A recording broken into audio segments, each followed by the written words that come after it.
Olá, muito bom dia para você que assiste o canal do Boi, manhã de segunda-feira, agora são 7 horas e 21 minutos pelo horário brasileiro de verão. Bom dia, produtor, chegando na sua manhã de segunda-feira. E nós estamos aqui ao vivo com muita informação para você a partir de agora. Os principais assuntos do agronegócio brasileiro, também da agropecuária, você confere agora no Bom Dia Produtor. Confira os destaques da edição de hoje. Falaremos sobre o mercado do boi gordo que mantém bom volume de negócios. Conab aponta a redução na safra de grãos, que deve chegar a 226 milhões de toneladas. Vendas de máquinas agrícolas voltam a subir nesse início de ano. Saiba como combater o percevejo da soja. E também nós teremos para você muitas informações com relação às movimentações do agronegócio, muitas informações com relação também à previsão do tempo. Aliás, informação que não acaba mais para você a partir de agora no Bom Dia Produtor, que já está no ar.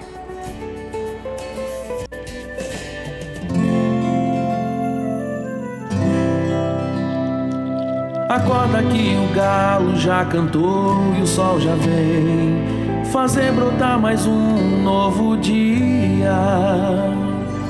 Lenha no fogão, café pra esquentar e a bicharada no quintal. Horta pra molhar, tira leite no curral, arreia o cavalo, tem gado pra campear.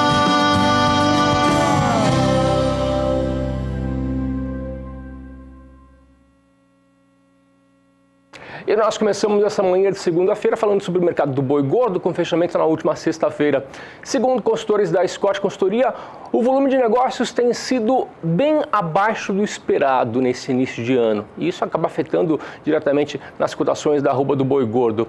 Vamos conferir agora a análise feita pelo Alex Lopes, consultor da Scott Consultoria. Olá, hoje é dia 9 de fevereiro de 2018, sexta-feira.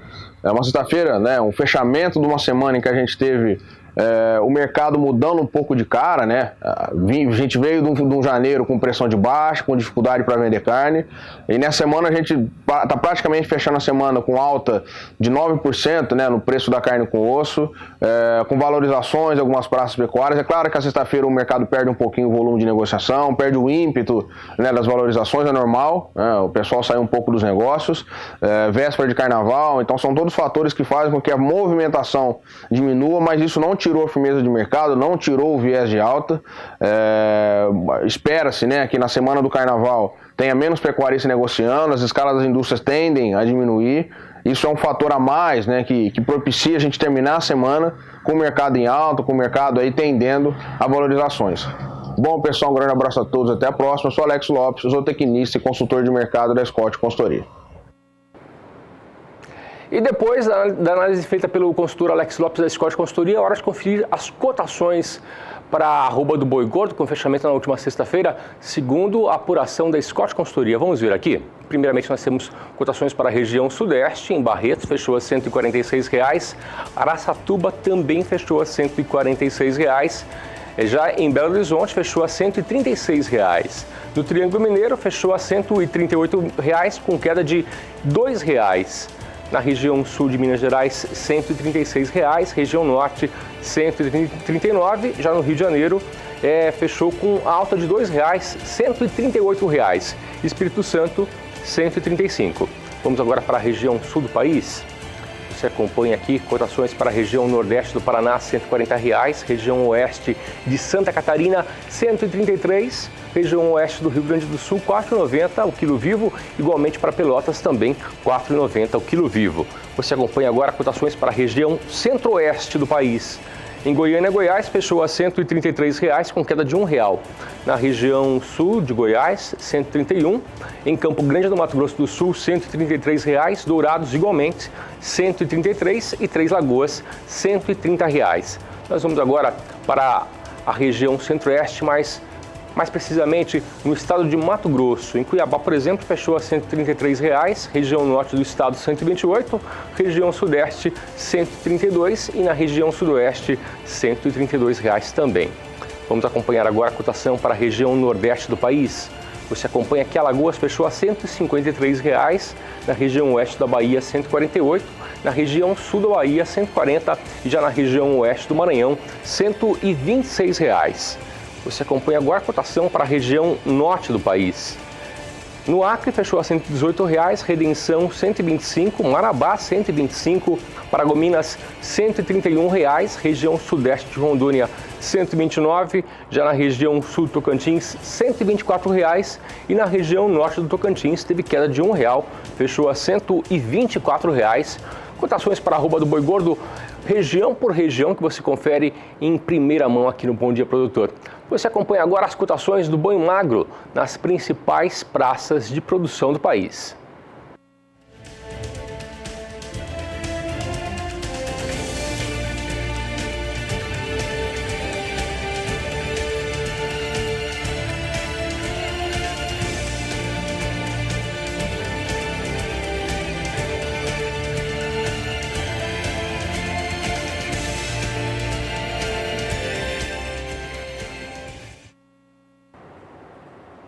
Início de semana, o produtor rural gosta de começar a semana sabendo como vai ficar o tempo na sua região. E por isso nós apresentamos as regiões separadamente. Primeiramente, nós apresentamos a região centro-oeste. Nessa região, por exemplo, Mato Grosso e Goiás devem receber um volume menor de chuva nessa semana. Mas quem traz para você o panorama de todo o estado, de todos os estados e também das regiões, e a Juliana Rezende, da Somar Meteorologia. Juliana, conta pra gente, o volume será menor nessas regiões? Olá, bom dia a todos. Isso mesmo, as instabilidades agora na região centro-oeste do Brasil não devem seguir tão expressivas, ou seja, com volumes de água tão elevados. Agora a umidade do solo ainda segue mais elevada entre Mato Grosso e Goiás, principalmente, onde os índices passam de 90%. Então, nos próximos 5 dias, ainda tem previsão de chuva mais concentrada, principalmente aqui do centro a oeste do Mato Grosso e grande parte do Mato Grosso do Sul. Mas no estado de Goiás, as instabilidades perdem cada vez mais intensidade, o tempo mais seco até vai voltar a predominar por alguns momentos. E no decorrer da segunda semana, essa chuva segue perdendo intensidade na região. Tanto que aqui nessas áreas mais centrais, as pancadas de chuva são com baixos acumulados e não deve passar de 15 milímetros o volume em 5 dias. Apenas tem previsão de pancadas mais significativas e com volume em torno de 30 milímetros aqui no noroeste do Mato Grosso, na faixa leste do estado do Mato Grosso do Sul e também no sul do estado de Goiás. Já no decorrer do terceiro período, as instabilidades perdem força nos 3 estados. Previsão de tempo mais seco e chuva bastante fraca e isolada na região. Então, durante as próximas semanas, as instabilidades, apesar de diminuir de intensidade, o solo ainda deve seguir com bastante umidade, beneficiando grande parte do crescimento dos pastos da região. Daqui a pouco eu volto com mais informações do tempo. Juliana, obrigado pelas informações, pela participação. Juliana volta daqui a pouquinho com previsões para a região sudeste, região sul, norte e nordeste.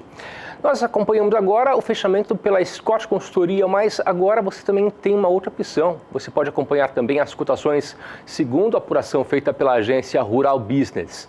A boiada avaliada pela agência Rural Business é uma boiada diferenciada, uma boiada BB, com boa logística e com bom volume de carcaça. Vamos ver aqui como foi a apuração na última sexta-feira? Você acompanha comigo que na região sudeste, em São Paulo, fechou a R$ 153, Minas Gerais R$ 143, igualmente para Rio de Janeiro também R$ 143. Praças que não apresentaram alteração. Vamos para a região sul agora, no Paraná, fechou a R$ 147, Santa Catarina R$ 142 e no Rio Grande do Sul R$ 5,30 o quilo vivo do boi gordo na região sul do país, onde teve alta de R$ 2,00 para o Paraná. Vamos para a região centro-oeste agora. Você acompanha a região centro-oeste do país, segundo a apuração da agência Rural Business. Em Goiás fechou a R$ 142, Mato Grosso do Sul R$ 140 e na região sul do Mato Grosso R$ 141. Lembrando que nós tivemos alta de R$ 1,00 para Mato Grosso do Sul. Você acompanha agora a região nordeste do país na apuração da agência Rural Business. Na Bahia fechou com alta de R$ 1,00 a R$ 153 e Maranhão R$ 135. E para finalizar, nós vamos para a região norte do país.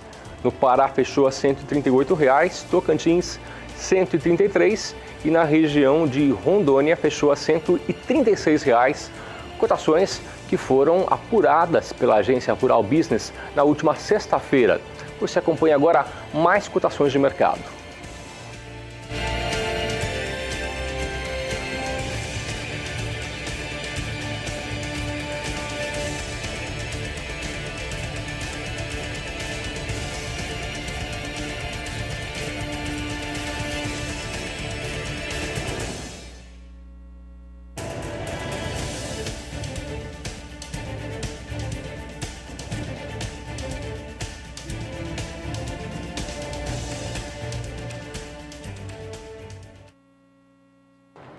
E o canal do Boi possui uma parceria com a Embrapa Gado de Corte aqui de Campo Grande, no Mato Grosso do Sul. E essa parceria é também uma troca de informações. A repórter Kairi Rodrigues esteve acompanhando como o setor agropecuário tem ajudado na pecuária sustentável. Mais detalhes você acompanha agora no quadro Tecnologia e Produção.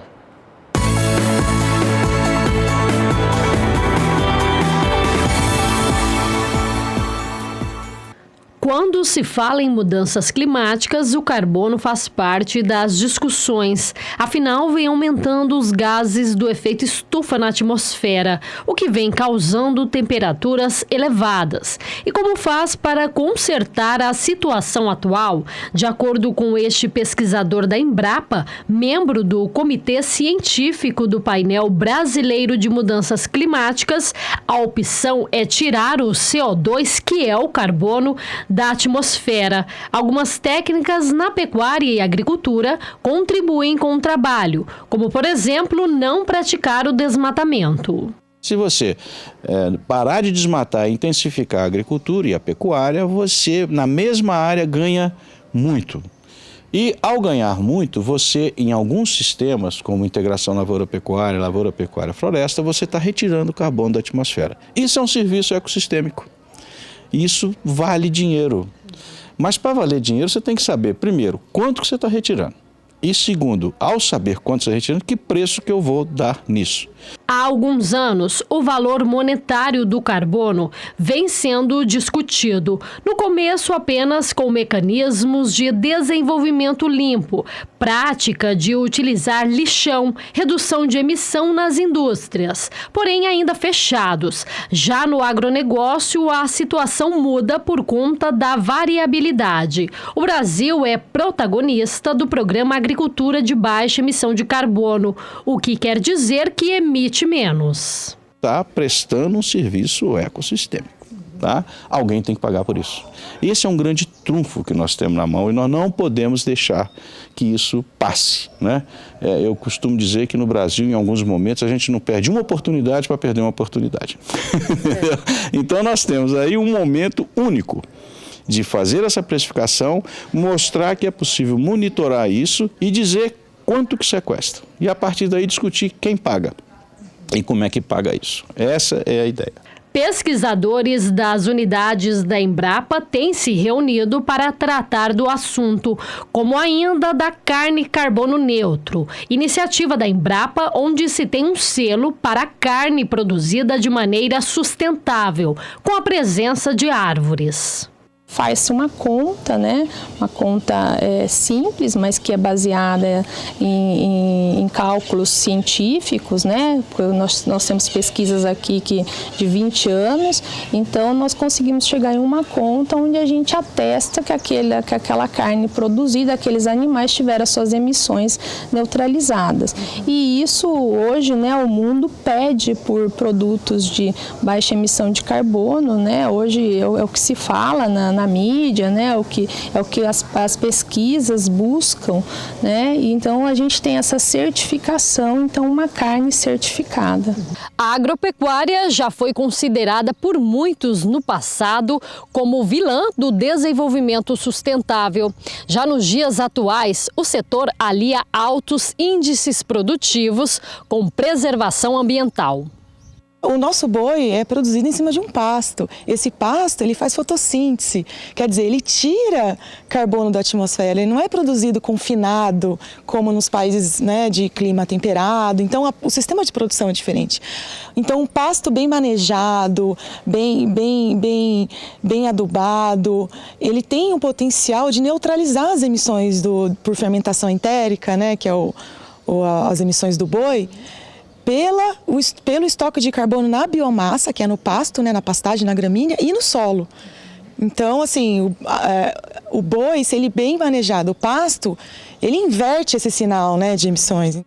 A WRI Brasil é uma organização sem fins lucrativos, criada no início da década de 80 em Washington, capital dos Estados Unidos. É parceira da Embrapa, com atuação no Brasil há mais de 10 anos em projetos de sustentabilidade nas áreas de cidades sustentáveis, florestas e mudanças climáticas.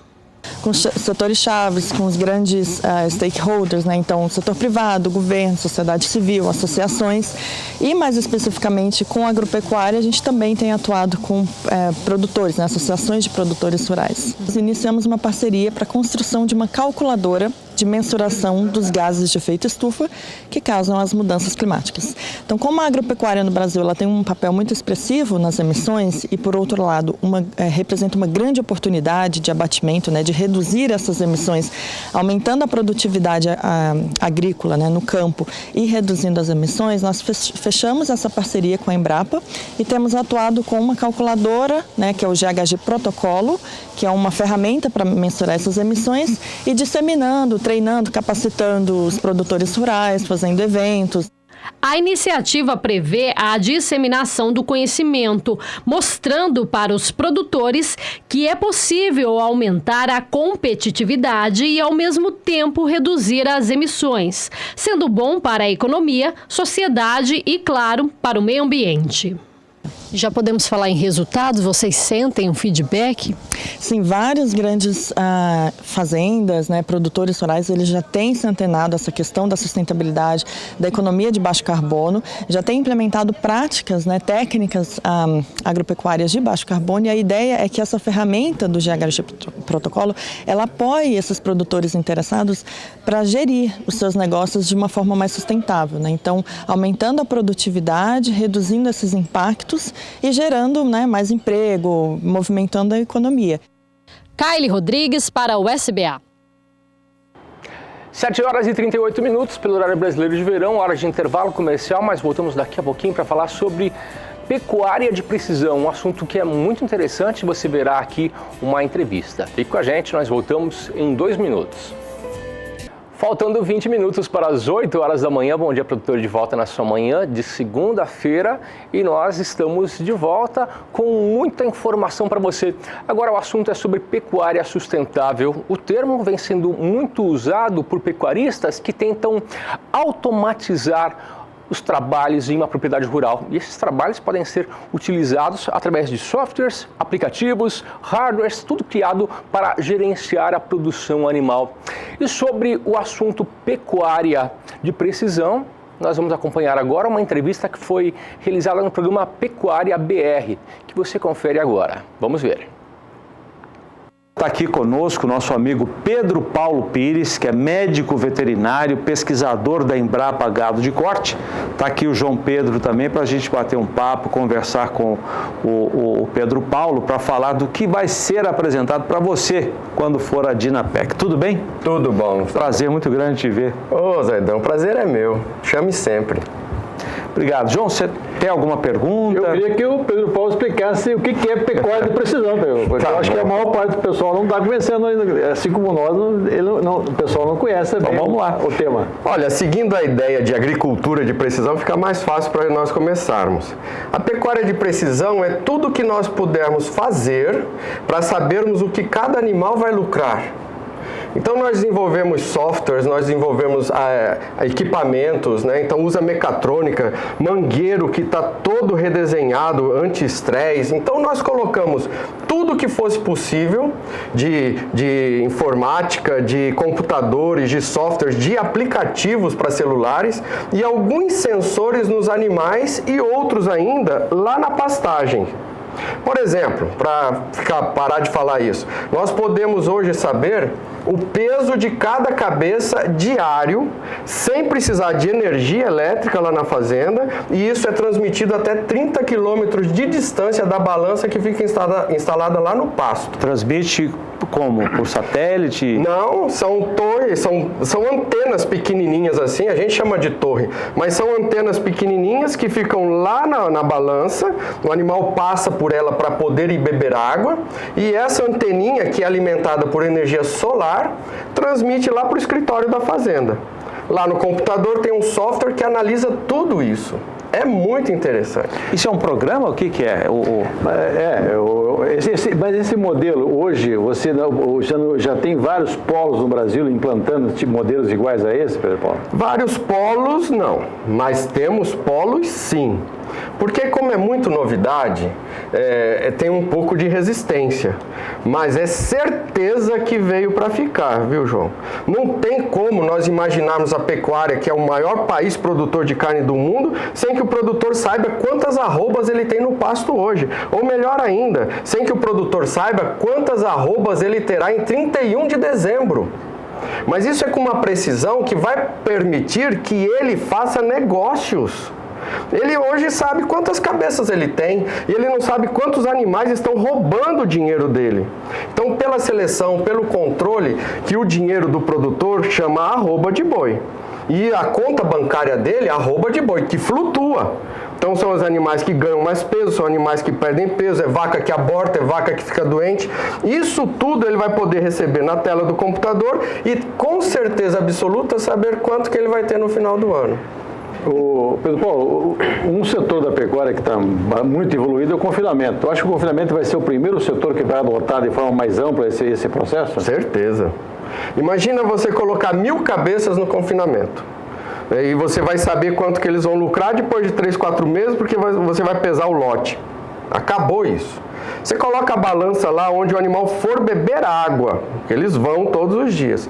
Com 15, 20 dias, você já vai retirar os animais que vão te dar prejuízo com certeza, porque eles não estão convertendo o alimento. Tem aquele peão que bate um prato desse tamanho e é sempre magrinho. Tem boi assim também. Então esse boi tem que sair do confinamento. E o produtor, com isso instalado, funcionando automaticamente, ele seleciona por quantos gramas de peso cada animal está ganhando por dia. Então ele sabe, esse lote vai terminar primeiro, esse lote vai terminar depois. Se a arroba do boi vai subir rápido daqui lá para agosto, ele já prepara qual lote que está ganhando peso suficiente para chegar em agosto está estourando de gordo. Então essa é a gerência da pecuária de precisão. Nós falamos de peso, mas nós podemos falar de temperatura do corpo, nós podemos falar de cio da vaca, nós podemos saber com 2 dias de antecedência quando que a vaca vai parir. E isso vai ser informado no telefone celular do produtor ou do gerente, que aquele animal vai parir daqui 2 dias. E se ele quiser, tem uma porteirinha automática lá no bebedouro que vai fechar para essa vaca não sair para o pasto. Então ela vai ficar lá confinada, com água, sombra e comida, e avisa para o produtor, corre lá que daqui 2 dias 100 vacas vão parir. Se ele fez IATF em 1000 cabeças, ele vai controlar isso muito melhor. Se a vaca lá no meio do pasto, no meio da gestação, abortar, vai disparar um alerta lá no computador, porque ela teve uma queda de peso de 10 quilos. Mais ou menos, 15 quilos, que é o aborto. Então, o sujeito já vai saber, no meio da gestação, que o problema aconteceu. Isso é a gerência da pecuária de precisão. Exemplos, né? A temperatura do corpo. Se o animal adoeceu, vai ter um pico de temperatura que vai ser avisado lá na tela do computador da fazenda. E se for bezerro que está com curso negro, um bezerro que está com tristeza parasitária, eu não tenho que ficar rodando a fazenda com 1000 cabeças ou até 10.000 cabeças todo dia para ver se eu acho o bezerro. Você deve ir sim, mas se você tiver um aparelhinho dentro da barriga do boi, que isso hoje em dia já está barato, e daí você recebe no computador ou no seu celular aquela informação, você gerencia. Esse custo por animal, em média, custaria quanto, mais ou menos? Olha, João, quando nós começamos a desenvolver o sistema, isso vale a pena dizer, cada chip custava $20. Ó, eu me lembro que uma vez eu visitei a Embrapa, isso foi na década de 1990, 95, 96, você já trabalhava com isso lá. Era chamado de louco. Até hoje. Então, custava $20 um chip que nós mandamos fazer. Depois a gente conseguiu colocar um termômetro dentro desse chip. Você pode comprar hoje tranquilamente, que me perdoem as fábricas, mas você consegue comprar por R$5, R$6, sendo que ele é reaproveitável. Ele não vai acabar nunca, ele não tem bateria. Se for um que coloca no estômago, quando abater, você lá no frigorífico pede que lhe devolvam os 20 transponders se você comprou vendeu um caminhão. E aquilo você lava, cadastra no seu software e aplica em outro animal. Então aquilo não acaba nunca. Se for o do umbigo, da mesma forma, lavou, usou. Isso é o custo unitário. E o custo geral de equipamentos para fazer complexos? João, um computador a gente sabe bem o preço. Isso não é problema. Se você comprar o transponder ou o chip, o software já vem junto, que a Embrapa também pode disponibilizar. Aí agora, quando nós fazemos parceria com uma empresa, não sei se pode falar o nome, mas que está vendendo a balança hoje no mercado, se você faz parceria, o preço é ela que coloca. A balança que a Embrapa criou, que está sendo copiada absurdamente. E tem cada cópia que não funciona, hein? Mas se você vai comprar da empresa essa balança, é só ligar para a Embrapa que a gente informa como que funciona, instala ali, ela vai lhe dar certeza retorno, porque a Embrapa não lança nada que não seja custo-benefício positivo. Então, esse investimento veio para ficar. O que a gente não usava antes. Falou da agricultura de precisão. Quanto custa um trator hoje que é guiado por satélite? Mais de 1 milhão. 1 milhão, Então, mais de 1 milhão. E não tem gente comprando? Lógico. Porque vale a pena. Dá retorno. Dá retorno. É a mesma coisa ter uma balança de passagem na fazenda ou ter um aplicativo que você vigia a gestação. Você consegue saber quanto que a vaca está ganhando de peso na gestação, comparando com o que ela ganhava de peso sem estar gestante, você sabe o que o feto está ganhando de peso. Puxa. Tudo isso fica à sua disposição na tela, porque esses sensores, que ainda nós vamos criar mais, viu? Tem muito mais sensores que nós estamos desenvolvendo. Nós criamos, junto com a Universidade Federal aqui do Mato Grosso do Sul, um curso de mestrado profissionalizante em pecuária de precisão. Nós temos meninos lá pensando e criando e viajando na maionese, e isso vai ao campo sem dúvida. O rastreamento que a gente pode fazer com esse sistema vai impactar no preço da carne lá no exterior. Então, não dá para ficar sem. É igual dizer, antigamente tinha gente que não vou comprar computador, eu não sei nem... O telefone celular. O telefone celular. Hoje é uma questão assim. Bom, esse assunto daria um programas, hein, João? Bastante. Bom, aqui Pedro Paulo Pires, médico veterinário, pesquisador da Embrapa Gado de Corte, que vai coordenar essa oficina. Chamamos oficina? Sim. Como é que é?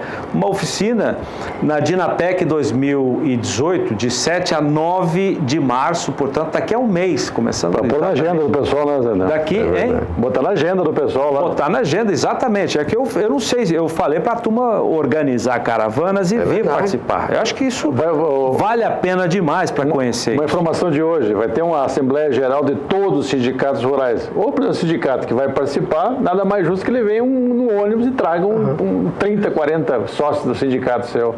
Que é uma forma de transferir tecnologia. Precisa fazer a inscrição? Lá na hora. Se fizer pela internet, melhor. Já garante o lugar. Mas não tem vaga limitada, não tem custo para participar. Não tem custo. E se chegar uma caravana do Amapá, por exemplo, que eu estive lá no final do ano, e organizando com o secretário de Estado que eles queriam vir para ver um monte de coisa para controle de búfalos, a gente monta a caravana só para eles. Específico. Se não for no dia 7, 8 e 9, que vai ser a festa, onde vai ter muitos assuntos juntos, mas ele pode vir em outro mês e a gente apresenta o que eles quiserem. A transferência de tecnologia é o carro-chefe da Embrapa. Não dá pra gente ficar lá dentro fechado. É o coração de vocês, é o motivo da Embrapa. É o produtor. É o produtor. Doutor Pedro Paulo Pires, muito obrigado, viu? Disponha, por favor. João, obrigado. E nós vamos continuar falando sobre pecuária bovina. E é crescente o número de produtores rurais que têm aumentado e melhorado seus plantéis no Rio Grande do Sul. Os produtores têm buscado raças taurinas que garantem boa produtividade de carne. É o que vem acontecendo com a chamada fase Onda Cara Branca. Quem explica mais isso para você é a repórter Annelise Nicolodi, direto do Rio Grande do Sul. Veja.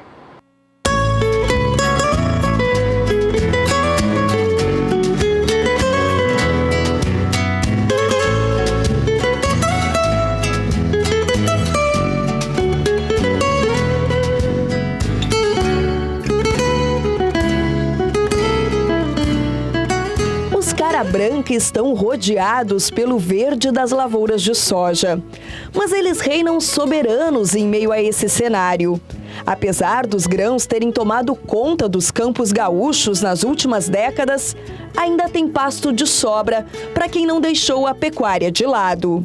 A criação do Braford, uma raça sintética resultado do cruzamento entre Zebu e Hereford, vem conquistando produtores da região noroeste do Rio Grande do Sul. E essa é uma das épocas mais importantes para os criadores. É tempo de reprodução. Nessa fazenda, os touros ficaram cerca de 4 meses junto com as fêmeas. Uma média de um reprodutor para cada 25, 35 vacas. E a taxa de prenhez é impressionante, 95%, conta o criador Marcos Mostardeiro. Marcos, queria que tu explicasse para a gente como é que funciona o processo de reprodução da raça Braford aqui na tua agropecuária. Bom, a gente faz o acasalamento dos animais assim, 1º de setembro. A gente começa a entourar esse gado. Isso vão começar a nascer em 15 de junho, né? Usamos assim uma relação mais ou menos de um touro para 30 animais. Pode oscilar de 25 a 35, dependendo da condição, do espaço que esses animais vão estar, se esse rebanho vai estar mais, alguém vai estar juntando todos os dias eles, aí tu pode apertar mais, usar até 35. Mas o número médio é 30 fêmeas para um touro, né? E o nosso início da reprodução do processo é feito assim. E esses touros ficam com as vacas até o final do ano, ficam até 31 de dezembro, né? Até esse ano a gente não tirou porque faltou um pouco de tempo, assim.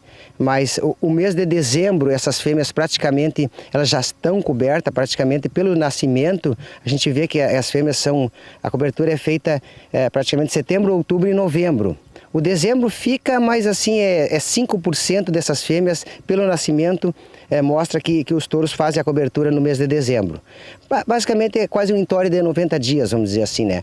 A gente tem uma taxa de prenhez aí nos últimos 20 anos que nunca baixou de 95%. Nós temos uma taxa, o ano passado foi 97 alguma coisinha. A nossa taxa de prenhez é altíssima, altíssima, né? E claro que isso é um trabalho que a gente vem selecionando, acima de tudo, a precocidade, né? Eu sempre abordo esse tema que nós, na nossa região aqui, que é soja, a gente tem que ter animais extremamente precoces para todas as características irem funcionando nesse processo.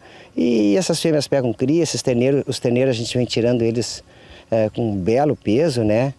Basicamente, o acasalamento é feito assim. A opção pelos touros ao invés da inseminação artificial é uma característica de seleção já constatada aqui na agropecuária. Detentor de excepcional massa muscular, o macho Braford é incomparável na missão de produzir bezerros. Hoje a grande maioria dos rebanhos são com inseminação, fazem ATF, né? Faz a inseminação, elas tudo num dia. Nós usamos aqui, já fiz ATF, mas a gente usa touro. Nós estamos usando touro, a gente compra bons touros, a gente compra, no nosso entendimento, né? O bom é muito discutível, né? Para nossas características que a gente quer aqui, a gente quer um animal moderado, um animal, voltando, precoce. Então a gente compra bons touros, esses touros que a gente peneira aqui, ali, acha um, outro. e temos usado esses touros.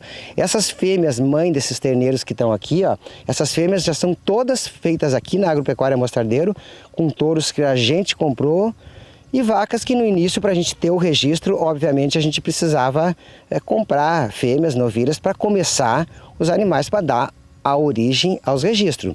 Hoje todas essas mães aqui são nossas, são fêmeas que entraram com os touros com 2 anos, né? E tem fêmeas com parindo pela quarta vez. Então a gente vem selecionando aqui esse rebanho, elas são filhas todas do mesmo touro, elas têm uma ideia de 5 anos de diferença, em cada ano a gente peneira alguma coisa, e elas estão aí, e os filhos também são aqui. Então aqui todo é um trabalho na Agropecuária Mostardeiro, sem inseminação, touro selecionado, e os dados são muito interessantes, com essa taxa de prenhez, com desmame de 250 quilos, touros aos 2 anos chegando no final da pastagem a 730, 750 quilos. Eu acho que está muito bem, está muito bom, né? A fêmea Braford é precoce e fértil. Tem comprovado o potencial de entrar em reprodução assim, totalmente a campo, entre os 14 e 18 meses de idade. Em 290 dias, as fêmeas devem estar parindo bezerros que vão ser desmamados pesando quase 300 quilos. A evolução dos plantéis e a competente seleção realizada por técnicos e produtores contribuíram para que o Braford assumisse papel de destaque na pecuária, gerando retorno econômico e grande liquidez para a cadeia produtiva. A gente sabe que no Rio Grande do Sul a pecuária ela está mais restrita pelo soja que vem crescendo, obviamente a questão financeira que vem detendo, né? Mas assim ela vem crescendo muito bem, cada vez mais, a raça é muito boa, né? Ela está em todo canto do Brasil, o Braford vem respondendo, o Hereford é mais para nós aqui pelas temperaturas, mas o Braford lá para cima tá indo muito bem, as pessoas que investem estão voltando a investir, tá aumentando os rebanhos e vai muito bem, excelente a raça, é fora de série.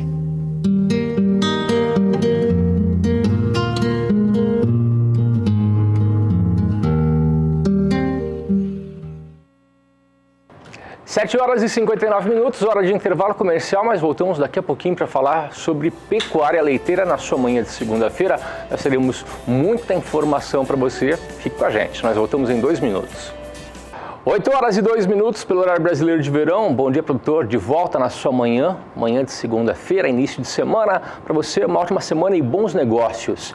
Agora, o assunto é sobre pecuária leiteira. A Copernova, cooperativa agropecuária mista Terra Nova, juntamente com a Embrapa Agrosilvio e Pastoril, assinaram um acordo de cooperação técnica visando o apoio a pesquisas e também ao fomento da pecuária leiteira na região norte de Mato Grosso. Quem esteve por lá nesse acordo e acompanhou todo o processo e traz para você as informações é o repórter Valdir Pacheco. O acordo de cooperação técnica entre a cooperativa e a Embrapa tem duração de 3 anos. E prevê a capacitação de técnicos e apoio à pesquisa de sistemas de integração, lavoura, pecuária e floresta, ILPF. A chefe adjunto de pesquisa e desenvolvimento da Embrapa Agrosilvio e Pastoril, doutora Roberta Carnevale, explica como funciona essa parceria. A Copernova já é uma parceira da Embrapa já em vários projetos, né? E agora a gente está oficializando essa parceria, né? Onde a gente vai trabalhar junto aos técnicos e cooperados, né, da Copernova, principalmente na área de leite, que é o que esse contrato abrange, né? E toda a informação de pesquisa que é gerada aqui no centro, né? Pesquisa relacionada a gado de leite, a gente automaticamente já vai ter um canal rápido de transmissão desse conhecimento, né, transferência desse conhecimento por meio dos cursos, das visitas, dos dias de campo, né, e dessa forma está capacitando e ajudando que os produtores, né, da cooperativa tenham um desenvolvimento, uma eficiência maior de produção. Para operacionalizar a rotina de 24 horas, sem sábado, domingo e feriado, foi necessário buscar parceria para a mão de obra. como a gente tem um número muito restrito de funcionários de campo aqui na unidade, né? A gente tem que trabalhar com os projetos, parcerias, para que o sistema rode, né? Seja desenvolvido e as vacas sejam ordenhadas, os pastos sejam manejados, né?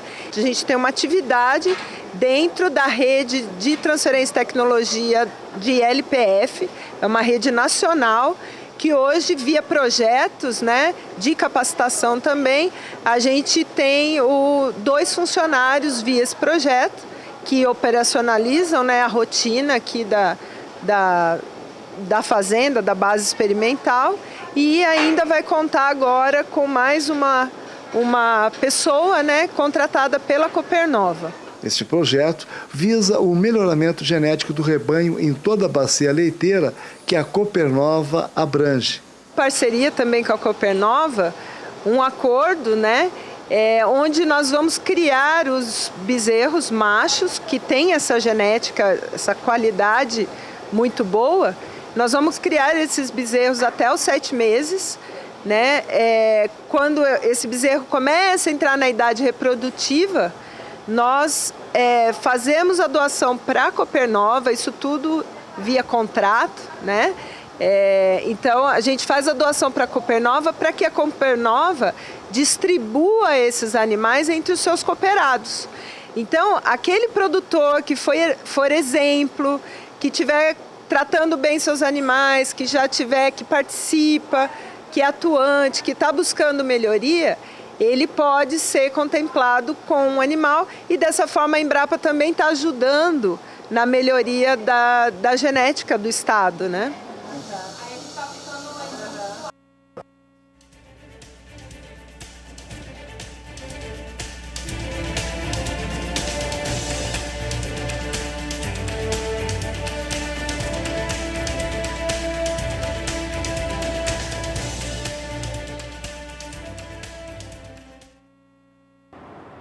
E mais uma vez o assunto é sobre previsão do tempo. Áreas de instabilidade avançam até a região sul do país e acabam trazendo com isso chuvas para a região sudeste do país.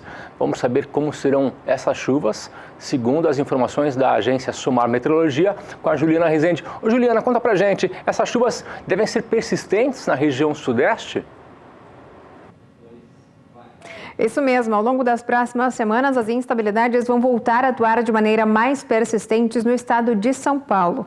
Ao longo dos últimos períodos, as chuvas mais fortes ficaram concentradas entre Minas Gerais, Espírito Santo, Rio de Janeiro e até o norte paulista. Já durante os próximos 5 dias, é o avanço de uma frente fria em direção à costa da região sudeste que vai trazer as pancadas mais fortes aqui para o sul paulista, acumulados de 30 até 50 milímetros. E essas áreas de instabilidades também vão conseguir atuar até aqui a região central de Minas Gerais. Enquanto que no extremo norte mineiro, grande parte do Espírito Santo, é o tempo mais seco que vai predominar.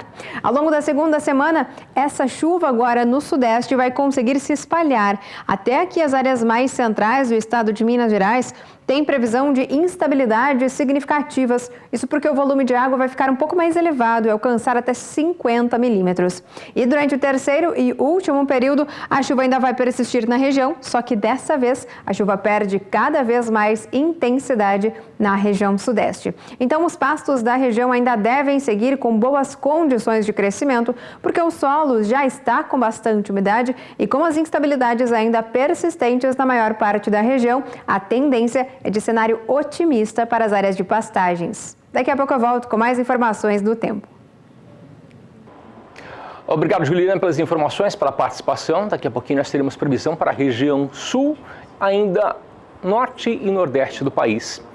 Mas o assunto ainda é pecuária leiteira. A empresa Cemex do Brasil levou para visitar fazendas no Canadá um grupo de pecuaristas brasileiros que puderam conhecer as propriedades em Quebec e também Ontário. Quem esteve junto desse tour foi o jornalista Jorge Zaidan, que traz para você agora as informações.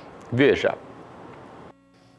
Eu estou na fazenda Antelimark, município de Nicollet, província de Quebec, no Canadá. Aqui uma fazenda de referência na criação de gado holandês. Vocês vão ver na reportagem que o mais interessante dessa fazenda é que todo o sistema de criação está contido aqui, nesse grande barracão. Aqui tem os bezerreiros, tem as novilhas jovens e elas vão sendo colocadas em locais distintos até se tornarem as vacas adultas que fazem a produção do leite aqui por robôs.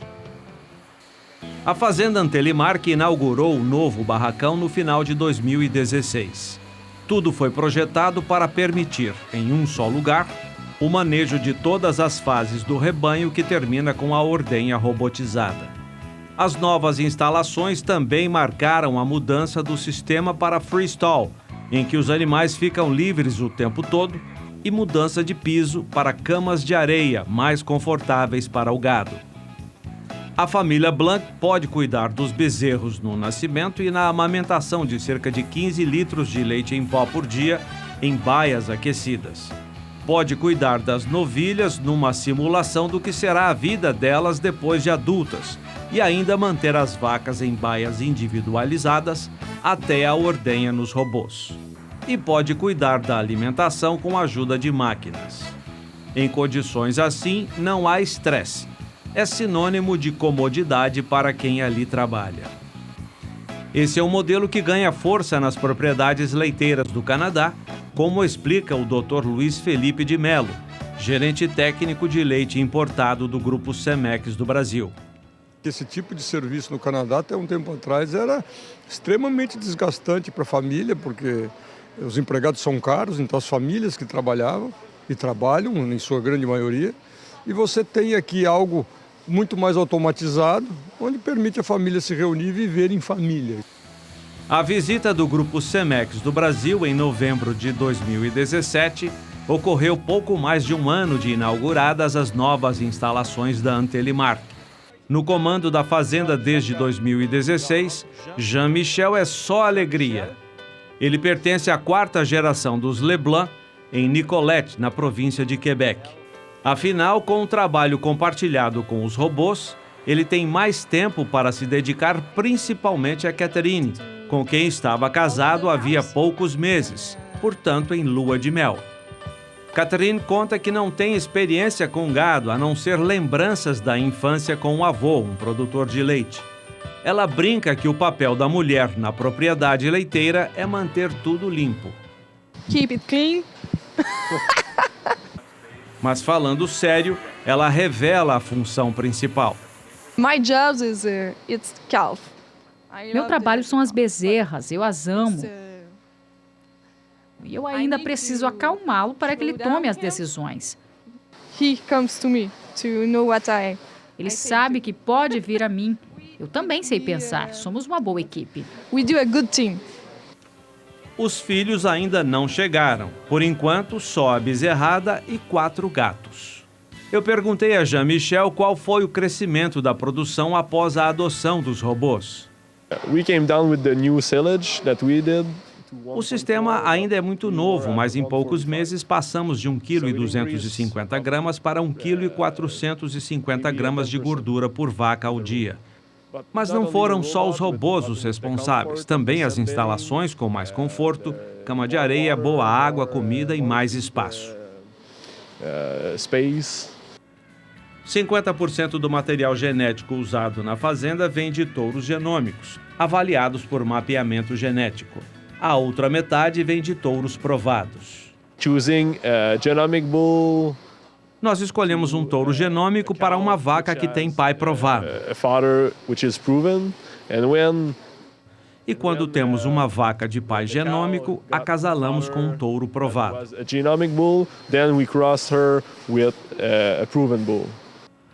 Sobre o trabalho da Cemex Alliance, ele destaca a consultoria dos técnicos.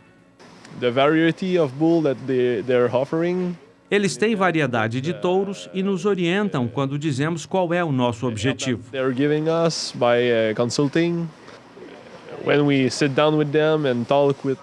Como eles dão assistência a muitos rebanhos, nós podemos avaliar animais diferentes e formar opinião sobre o que queremos fazer.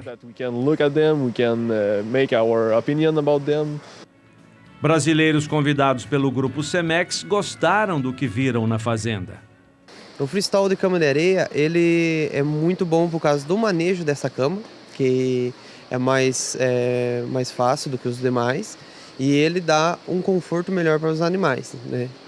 E eu achei interessante que a sequência que eles fazem, logo após o desmame, eles vêm aqui para essa parte das recentes mamadas, que elas vêm comer a parte da feno e pré-secado. E essa sequência que eles fazem passando para novilhas, depois as novilhas prenhas e vindo para as vacas de lactação.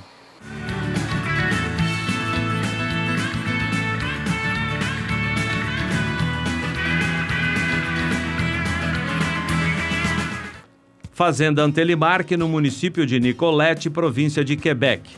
105 vacas em lactação em área de 91 hectares, 4 empregados. A lactação anual em 305 dias é de 11 mil quilos por animal. A lactação média diária é de 35 quilos por animal, com 4% de gordura e 3,25% de proteína. Produtos Cemex mais usados: Cemex Works, Cemex Repromax.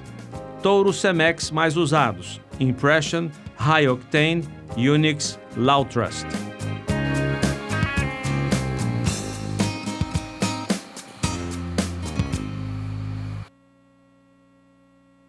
E ainda falando sobre produtos de qualidade, a empresa Germipasto é parceira do SBA e produz sementes para pastagens desde 1996. Com excelente padrão de qualidade e menor custo ao consumidor. Mas, no ano passado, em 2017, a empresa Germipasto lançou no mercado novas cultivares. Uma parceria, juntamente com a Unipasto, garante a Germipasto o lançamento das Ipiporã e Quênia. São duas novas variedades de sementes que você já tem disponível no mercado. Veja mais detalhes com o pesquisador da Unipasto.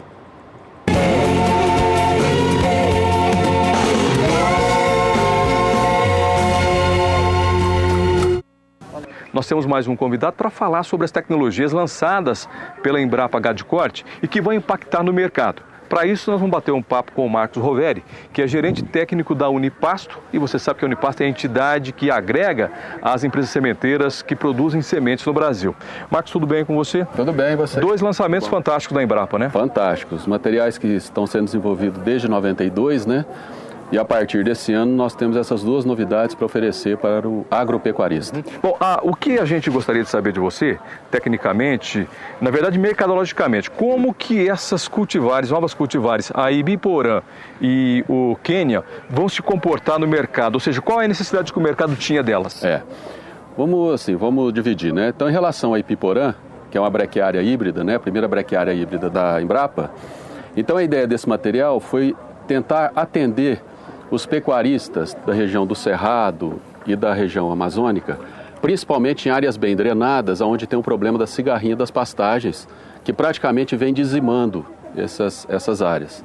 Para você ter uma ideia, até próximo a Brasília, onde eu fico a sede da Unipasto, praticamente lá a cigarrinha já está tomando conta. Praticamente o produtor não tem hoje no mercado uma cultivar forrageira que seja resistente à cigarrinha.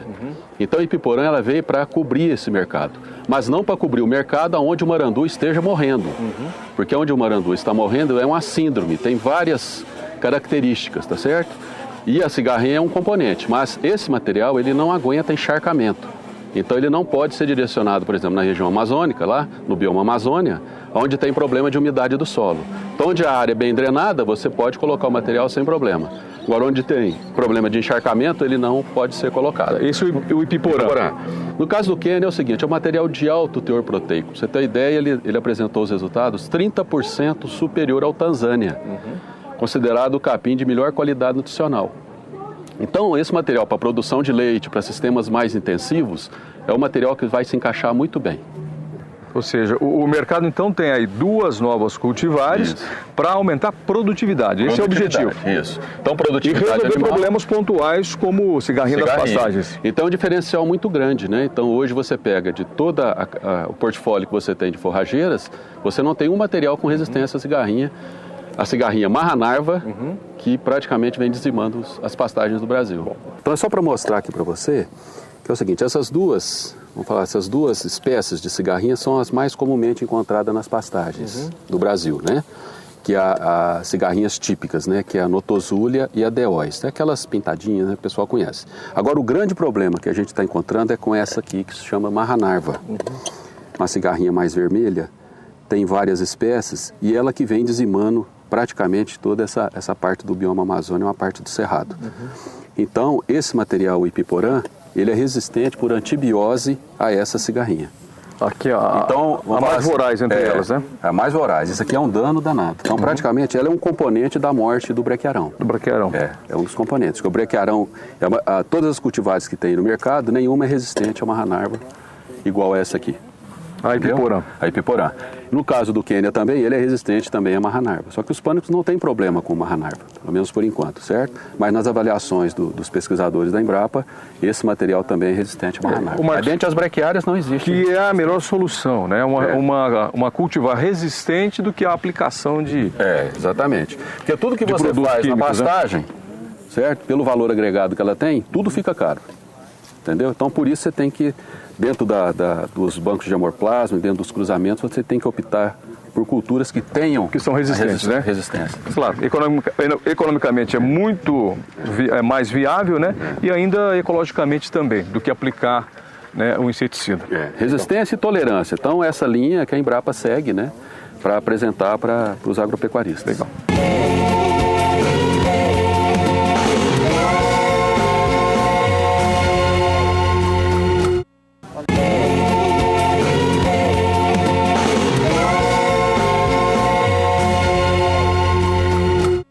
As novidades da Gemipasto são muitas, né?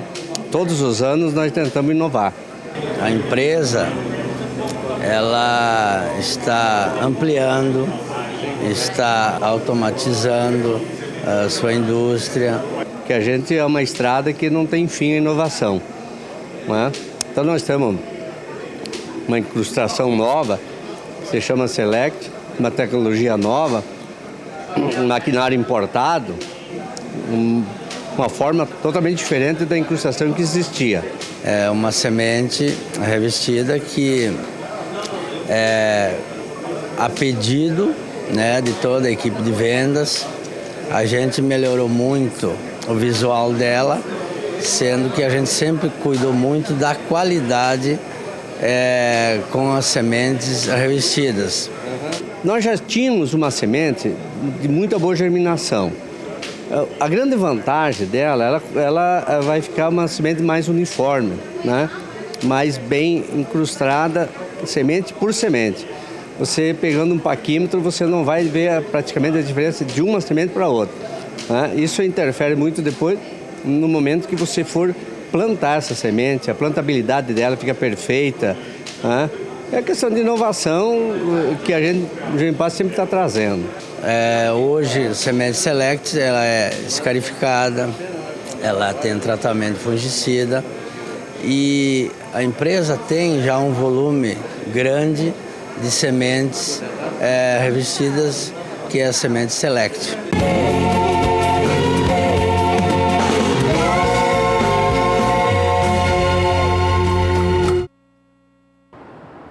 Hora de intervalo comercial, mas voltamos daqui a pouquinho com o Bom Dia Produtor, com informações com relação ao censo agropecuário.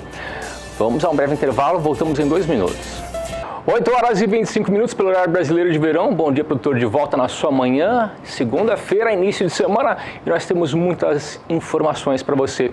E agora o assunto é com relação à empresa Cargill.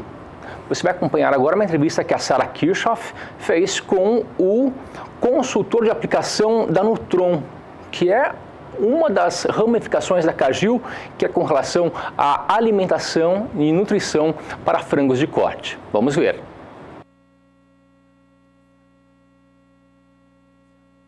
Sobre o uso de antibióticos e também de hormônios, né? É importante a gente desmistificar isso, né? Sim.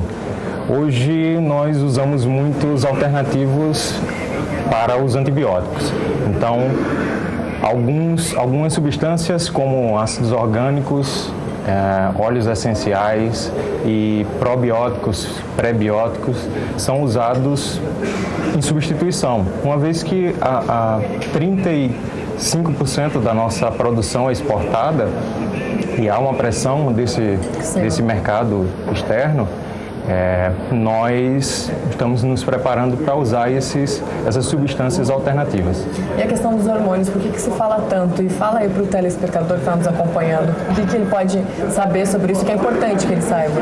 Na verdade, os hormônios, e é um mito que nós temos hoje, está relacionado ao desenvolvimento desses animais. Então, nos últimos anos, ele vem crescendo linearmente seu ganho de peso. À medida que passa, ele consegue converter mais os alimentos que são ingeridos em proteína e muitas vezes não há explicação. A única explicação é uma substância anabolizante que faça com que esse potencial seja maximizado. No entanto, isso é um completo mito, partindo de algumas premissas tanto legais, que é uma substância proibida para administração animal. Hoje, a nossa produção de ração para frangos é muito alta e por isso seria uma forma muito difícil de esconder essa quantidade de hormônio a ser ingerido. Até hoje não há nenhum caso reportado sobre a utilização de hormônios nas rações. Do ponto de vista bioquímico, o hormônio é uma cadeia de peptídeos e se fossem ingeridos, eles não atuariam de forma anabolizante. Eles atuariam de uma forma como um aminoácido que compõe a proteína do animal. Então, hoje eu posso afirmar que nós no setor de avicultura, na cadeia produtiva de uma forma geral, nós somos extremamente capacitados para produzir uma carne de excelente qualidade sem a necessidade de qualquer substância que possa influenciar nesse crescimento que não seja legal. E a resposta a tudo isso talvez sejam as exportações. O Brasil hoje é o principal exportador de carne de frango do mundo, exportando para mais de 150 países, né? Exatamente. Além disso, ele é o segundo maior produtor mundial. Então, nesse ponto e nesse risco, tanto da exportação quanto do mercado interno, seria muito difícil esse controle de substâncias que não são legalizadas serem administradas para essas aves. Certo, Victor. Voltando um pouco a falar de mercado, desse patamar em que o Brasil chegou, que foi um dos piores dos últimos tempos na questão do consumo, tanto do consumo interno quanto também das exportações, se teve uma baixa aí no último ano passado. Sim. Quando acontece isso, há sempre o risco de mudanças de hábito de consumo, né? Como é que fica essa relação das mudanças de hábito de consumo com essa expectativa aí de retomada das exportações, do aumento das exportações e da retomada do consumo interno também? Na verdade, isso favorece bem a carne de frango. É uma proteína de alto valor biológico e também super barata. Então, quando acontece esse aumento ou uma diminuição nas exportações, favorece o mercado interno. Talvez, de alguma forma, haja uma redução de consumo, de preços, e isso favorece o consumidor. Ele consegue comprar carne com um valor um pouco mais acessível. Certo. E a nutrição, é claro, ela vem aí com um papel muito importante para ajudar aí nesse aumento do consumo que é esperado, especialmente lá para 2050, aí falando a longo prazo, né? Que o mundo deve ter aí 9,8 bilhões de pessoas, segundo a FAO, o último levantamento da FAO. E a carne de frango, ela é uma das mais consumidas também do mundo, né, Victor? Sim, por ter essa qualidade além da produção e em uma área talvez menor, essa proteína ela consegue chegar em outros países, em outras regiões, com maior facilidade, tanto de exportação, por ter um fluxo e uma aceitação que não depende de religião ou outras barreiras culturais. Isso favorece, sem dúvida, o crescimento da produção e da comercialização do frango de corte. E todos esses principais pontos, tanto da produção quanto da nutrição do frango de corte, estão especificados nesse livro lançado por você e outros autores, né? Vou pedir para você mostrar o livro para a gente falar sobre ele também. Esse é fruto de um trabalho conjunto, tanto com os professores e colegas da UFV, junto com a indústria. Então, eu, hoje na Nutron, Cargill, com a Rosana Maia, que deu um super apoio nesse exemplar, está na BRF. Também contamos com a ajuda do Dr. Fernando Tavernari, que é da Embrapa, trabalha com pesquisa.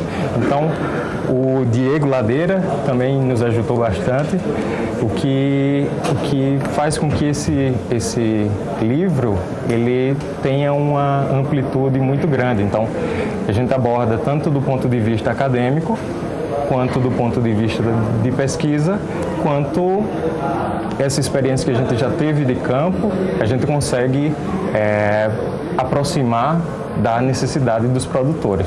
Bacana, e aí vocês mostram que a questão nutricional, ela começa bem lá no início, né? Quando ainda o animal está lá, é o ovo ainda, não é nem o animal, né? Já existe todo o cuidado com a nutrição nessa primeira fase, né? Sim, então é uma tecnologia que ainda não é tão aplicada hoje, mas cerca de 35% da vida do animal está no ovo.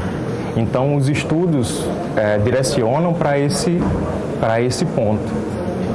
Então, dentro do ovo, a gente já pode iniciar uma nutrição e, em seguida, dar continuidade fora do ovo. Então, um dos aspectos que são tratados nesse exemplar fala de todas as substâncias, os tempos, a forma de aplicação, também pós-eclosão, os níveis nutricionais adequados, os nutrientes, enzimas, prebióticos, enfim.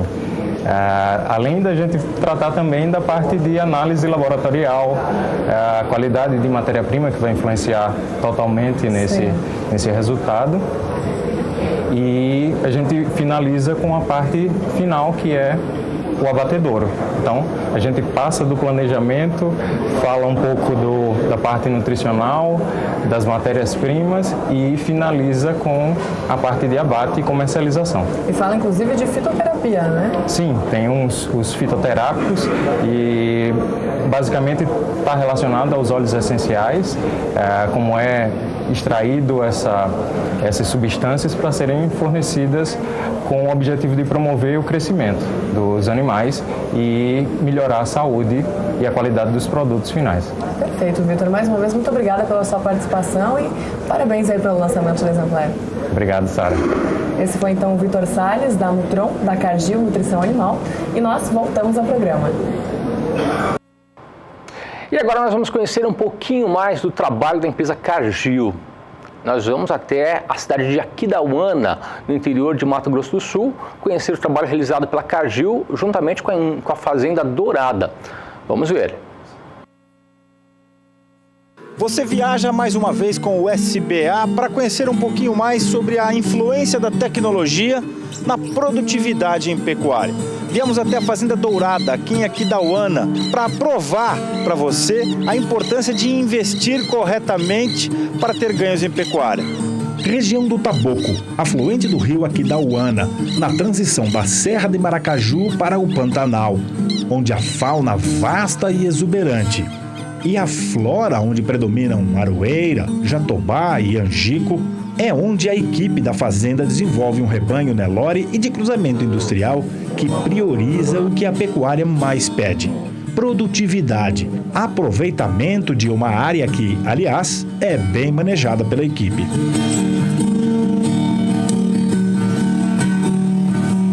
O rebanho desenvolvido por Nelson Fialho na Dourada é superior a 1.500 matrizes Nelore, entre as primíparas que se avolumam com cada vez mais precocidade, graças ao desafio vencido com o auxílio de uma nutrição que visa devolver a qualquer pecuarista o investimento feito em resultado. Uma dessas ferramentas utilizadas aqui é a inclusão do rebanho há 2 anos na companhia de melhoramento. O segundo é a nutrição, item fundamental para potencializar componentes como sanidade e genética, formadores do tripé que define uma pecuária bem feita. E é o Renato Macedo, coordenador técnico e comercial da Nutron, a divisão de nutrição animal da Cargill, parceira do SBA, quem se encarrega de fazer esse approach, essa prestação, esse relacionamento com o mercado de pecuária que precisa de tecnologia. E é legal ver que toda essa ciência que vocês têm em cada um desses produtos, Renato, precisa ter uma aplicação muito correta para que tenha o resultado que você quer que o seu cliente tenha, né? Sem dúvida. O grande diferencial das empresas de sucesso são as empresas que não vendem esse produto. Elas têm o produto, mas elas prestam um bom serviço, elas estão próximas dos seus parceiros, orientam da melhor forma de usar, nas melhores categorias, nas melhores épocas, as formas mais econômicas e eficientes. Mais do que um consultor, o responsável da Cargill se torna praticamente um membro da equipe da fazenda, quando ajuda a definir as manchetes econômicas que serão buscadas na criação. No caso da dourada, a precocidade sexual. E a nossa busca vai ser incessantemente, entre todos os índices zootécnicos que são realmente relevantes economicamente, um deles, que nós vamos buscar muito, vai ser a precocidade sexual. E reforçando, precocidade sexual sem nutrição adequada não existe. A relação custo-benefício aqui é bastante satisfatória, como se observa nessas novilhas prontas para iniciar a vida reprodutiva. Ou nessas fêmeas jovens extremamente bem paridas, com crias que também se beneficiam dessa tecnologia numa recria eficiente, seguindo recomendações de uso de produtos destinados a diferentes épocas do ano e categorias, como a dos touros também jovens e muito bem avaliados, adquiridos de importantes fontes genéticas para repassar as fêmeas que escaparam, por exemplo, dos 89% de índice de prenhez na IATF, como na primeira safra, ano passado. Eu não estou falando em suplementar com ração em grandes volumes o rebanho pleno. Eu estou falando pontualmente, cada categoria trabalhar com a sua indicação adequada.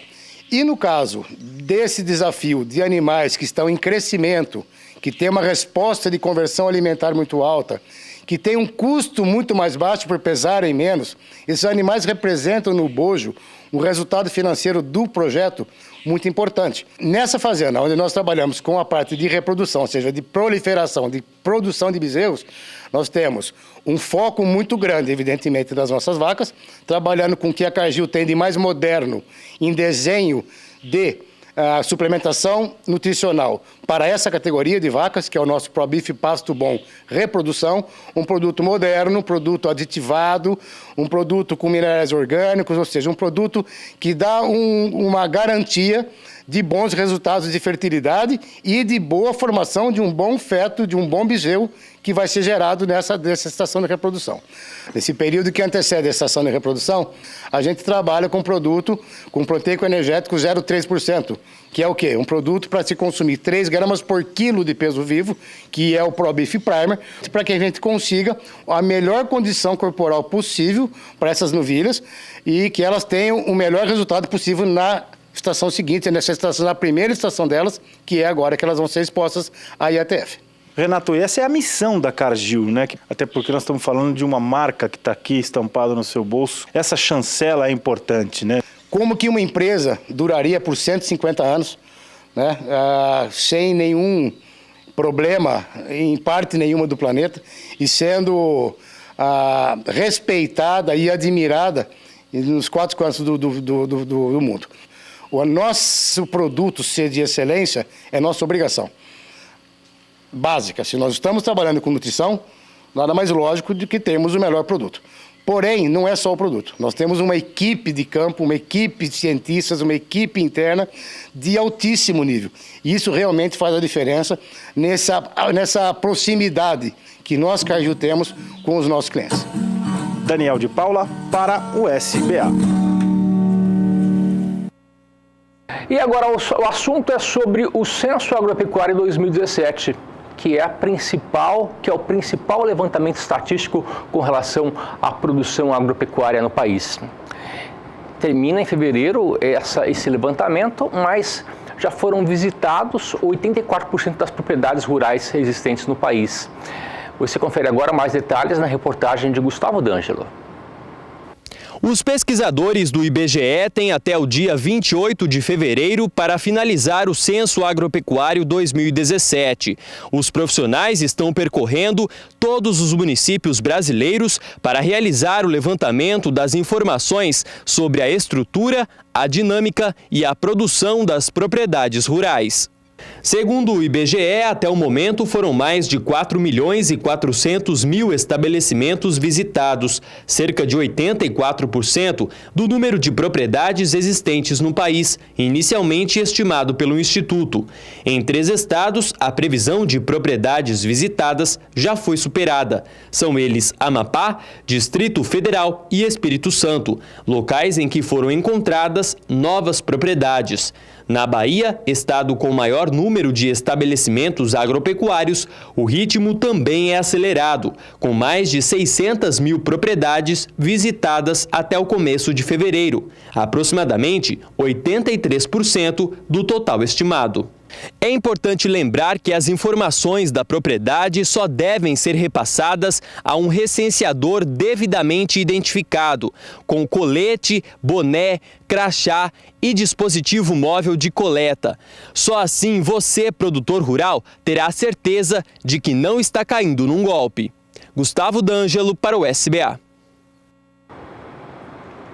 E mais uma vez o assunto é a previsão do tempo. Vamos falar para você agora sobre a previsão do tempo para a região sul do país, que deve receber nesta semana chuvas fortes.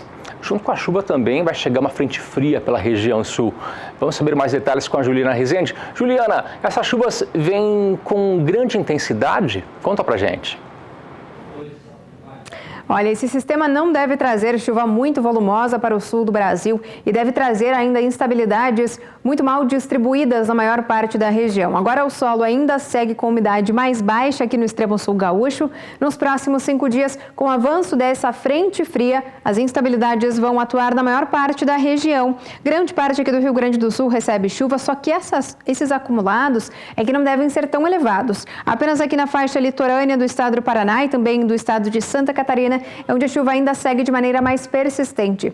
Tanto que essa chuva não deve trazer chuva bem distribuída, que aqui no oeste do Rio Grande do Sul, até a região da Campanha, o predomínio é de tempo seco e os dias devem ser ensolarados. Durante a segunda semana, as instabilidades agora no sul do Brasil voltam a atuar de maneira mais abrangente. E é o interior dos 3 estados que deve receber as pancadas mais expressivas de água. Já durante o terceiro e último período, até pelo menos o dia 23 de fevereiro, o tempo mais seco vai voltar a predominar aqui em algumas áreas do Rio Grande do Sul. Então, onde chover, aqui do norte gaúcho até o estado do Paraná, a chuva é muito fraca e também com baixos acumulados. Então, durante as próximas semanas, mesmo com o avanço de um sistema frontal pela costa da região sul, ainda não tem previsão de chuva expressiva e volumosa na região. Com isso, o extremo sul gaúcho ainda deve seguir com umidade mais baixa e os pastos também com baixo potencial produtivo dessa região. Daqui a pouco eu volto com mais informações do tempo. Obrigado, Juliana, pelas informações, pela participação. Daqui a pouquinho nós teremos previsão para as regiões norte e nordeste do país. Hora de intervalo comercial agora, mas voltamos daqui a pouquinho para falar sobre o levantamento da Conab, que divulgou um novo levantamento para a safra 2017-2018. Fique com a gente, nós voltamos em 2 minutos. 8 horas e 47 minutos pelo horário brasileiro de verão. Bom dia, produtor, de volta na sua manhã de segunda-feira. Vamos falar agora sobre os números divulgados pela Conab. A Conab, Companhia Nacional de Abastecimento, divulgou na última semana os dados do 5º levantamento da safra de grãos 2017-2018. A nova estimativa indica uma redução de 5% quando comparado à última safra. Mas apesar dessa queda, a produção de grãos deve ser a segunda maior da história do Brasil. Detalhes você acompanha com o repórter Gustavo D'Angelo. A nova estimativa da Conab para a safra brasileira de grãos na temporada 2017-2018 indica uma produção de 225 milhões e 600 mil toneladas. Apesar do recuo de 5,1% sobre a última safra, o resultado, se confirmado, pode ser o segundo melhor da história, atrás apenas do volume colhido na última temporada, com 237 milhões e 700 mil toneladas. Com relação à área plantada, é previsto um leve crescimento de 0,2%, totalizando 61 milhões de hectares. O destaque nas lavouras vai continuar sendo a soja e o milho, que representam quase 88% dos grãos produzidos no país. As duas culturas devem ter menor volume nesta safra. No caso da soja, deve ocorrer uma queda de 2,2% na produção, atingindo 111 milhões e 600 mil toneladas, em comparação com 114 milhões e 100 mil toneladas do período anterior. Já para o milho total, a expectativa é de redução de 10,1%, passando de 97 milhões e 800 mil para 88 milhões de toneladas. A primeira safra pode ficar em 24 milhões e 700 mil toneladas, enquanto a do milho segunda safra revela uma possível produção de até 63 milhões e 300 mil toneladas. Mas o destaque mesmo foi o algodão, que registrou aumento de 17% na produção de pluma, totalizando 1 milhão 790 mil toneladas e 1 milhão e 100 mil hectares, com elevação de 17,4% na área. Este aumento, junto com o da soja, favoreceu a ampliação da área total plantada. Com maior liquidez e possibilidade de melhor rentabilidade frente a outras culturas, a leguminosa tende a elevar-se a uma média de 3,3%, podendo alcançar 35 milhões de hectares. 2017 foi um ano bem desafiador para vários setores e um deles foi para o setor de máquinas e equipamentos agrícolas. Mas 2017 já ficou para trás, porque 2018 começa com boas projeções para esse setor. Pelo menos no Rio Grande do Sul existe uma previsão de crescimento entre 5% e 8%. Detalhes na reportagem de Annelise Nicolodi. O faturamento do setor em 2017 foi de 13 bilhões e meio de reais, o melhor resultado desde o recorde em 2013. E olha que neste montante não estão incluídos os tratores, colheitadeiras, o setor de irrigação e armazenagem. A Associação Nacional dos Fabricantes de Veículos Automotores estima que o volume comercializado esse ano alcance 46 mil unidades. A queda da taxa de juros do Plano Safra e o aumento da área cultivada com soja são os fatores que devem fazer com que este seja o ano da retomada do comércio. As exportações também devem crescer em torno de 9,8% em 2018, enquanto que a receita com os embarques deve somar 16,7 bilhões de dólares, alta de 5,4% em relação a 2017. O mercado norte-americano e o argentino estão entre os principais compradores dos produtos brasileiros. Para os implementos agrícolas, por sua vez, também é estimado um crescimento que deve ser puxado pela venda de produtos voltados para a agricultura de precisão, que hoje respondem entre 2% a 5% do negócio.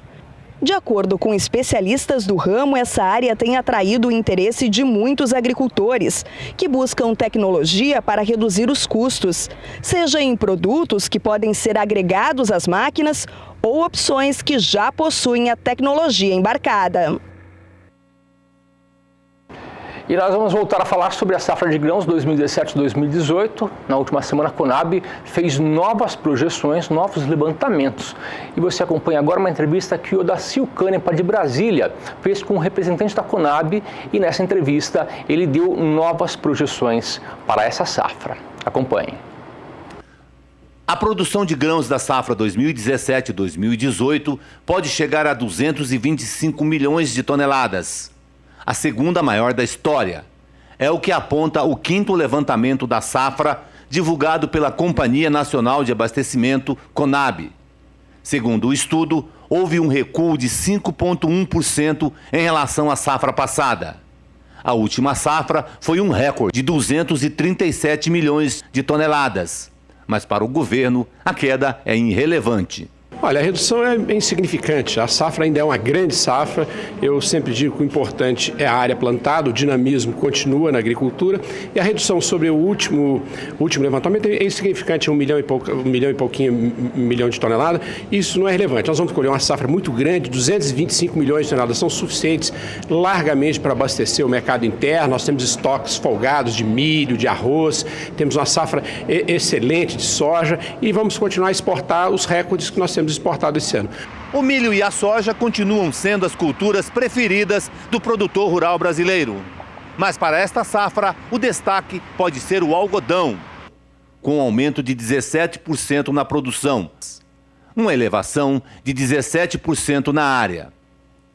O plantio do algodão está tranquilo, a gente não observou nada no clima que está afetando o algodão ainda, até porque está no fechamento de plantio, algum impacto com relação à produtividade.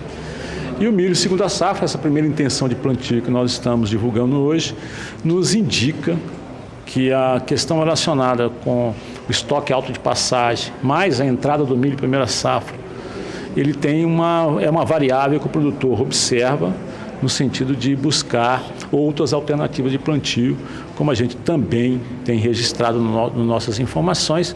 Por exemplo, o produtor deixa de plantar no Mato Grosso uma parte da área de milho segunda para investir em algodão, que tem um bom rendimento e uma boa rentabilidade. A pesquisa da Conab foi feita entre o dia 21 e 27 de janeiro nos principais centros produtores do Brasil. Odacil Canepa para o SBA.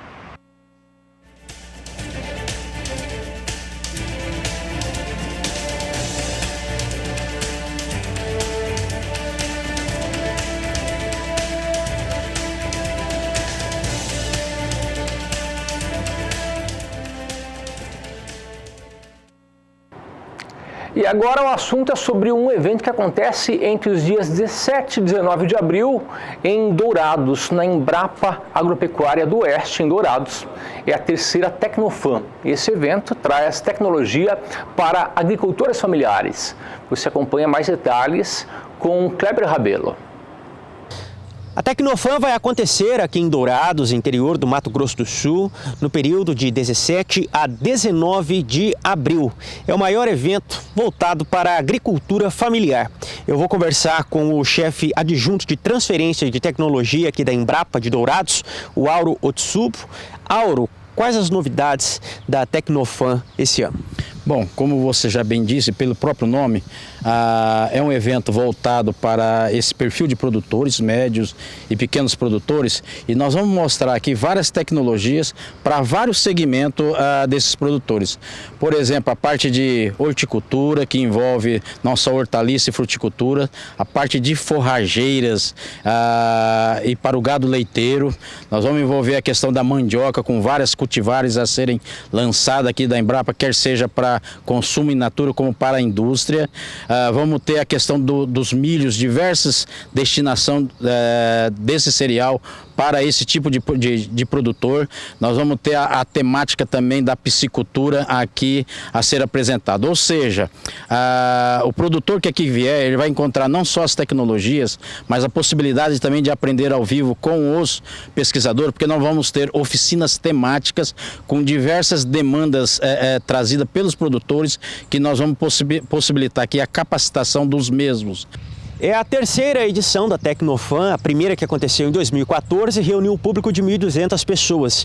Em 2016, 1.500 pessoas visitaram a feira. Agora, em 2018, a expectativa de público é maior, né? Com certeza. Pelo próprio conhecimento que já tem do evento em todo o estado, a expectativa é em torno de 2.000 produtores, tá certo? De todos os municípios do estado, e inclusive de países vizinhos como Paraguai e Bolívia, que nós já estamos tendo contato, e há um interesse desses produtores em virem para cá, além dos estados, alguns municípios dos estados do Paraná e São Paulo. Muito obrigado pelas informações. Kleber Rabelo para o SBA. E o mercado agropecuário sempre lança novas cultivares e também novos portfólios. É o caso da empresa Down Dupont, que lançou recentemente na Copavel um novo portfólio com as sementes que estarão sendo comercializadas em 2018. Quem esteve acompanhando esses destaques foi o jornalista Fabiano Reis.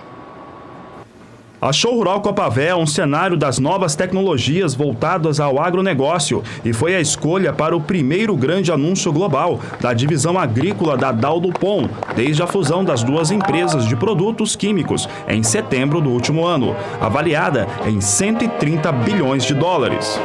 E mais uma vez, nós escolhemos o Brasil para sediar o anúncio dessa marca global de sementes. Também agradecer a presença dos nossos produtores, nossos clientes, parceiros, associações, toda a imprensa que nos prestigia, secretário Norberto, muito obrigado. E é um momento único para a nossa empresa. Trata-se da nova marca de distribuição de sementes. Chama-se Brevante. A marca substitui, no Brasil, ao longo dos próximos meses, os produtos Coedetec, Biogene e Down Sementes, especificamente para as culturas de soja, milho, sorgo e trigo. Acho que é uma oportunidade de estar unificando marcas como Down Sementes, Biogene, Coedetec, e ter um único portfólio para atender a necessidade e facilitar a escolha do produtor brasileiro. Todo o investimento de pesquisa e inovação da companhia vai se tornar disponível para a escolha do produtor agora através de duas marcas âncoras. Então é a Pioneer e a Brevante Sementes, que a Brevante unifica todas as marcas que eu já comentei, e é parte da nossa estratégia de ter multicanal, multimarca para atender a necessidade do produtor brasileiro. Roberto, de certo modo é sintomático esse lançamento no Brasil, no Paraná. O Brasil é o segundo maior produtor de soja do mundo, o maior exportador.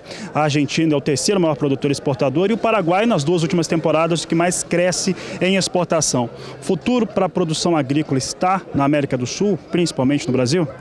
Foi escolhido a dedo o Brasil porque é um mercado de maior potencial de crescimento.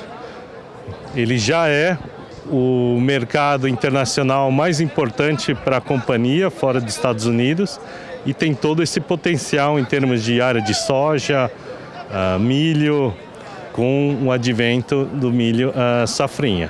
E agora nós estamos combinando Brasil e Paraguai dentro da nossa unidade comercial, porque também existem muitas similaridades do mercado paraguaio com o mercado brasileiro, em termos de clima, em termos de característica do produtor, alguns materiais que se adequam tanto bem no Paraná como no Paraguai. De imediato, a nova marca é destinada ao Brasil, Argentina, México, Paraguai, Canadá, além de parte da Europa. De acordo com Douglas Ribeiro, diretor de marketing da divisão agrícola da Dow DuPont, a mudança traz facilidades ao produtor rural. Ela vem para receber os clientes, as tecnologias que já existem na Biogene, que já existem na Coedetec, que já existem na Dow Sementes. É a unificação dessas ofertas, dessas tecnologias de genética e biotecnologia que a gente já oferta no mercado com o tempo. Nós temos clientes para o Brasil todo. Estou dizendo aqui que nesse momento deve ter gente colhendo esses produtos, deve ter agricultor plantando milho safrinha dessas marcas.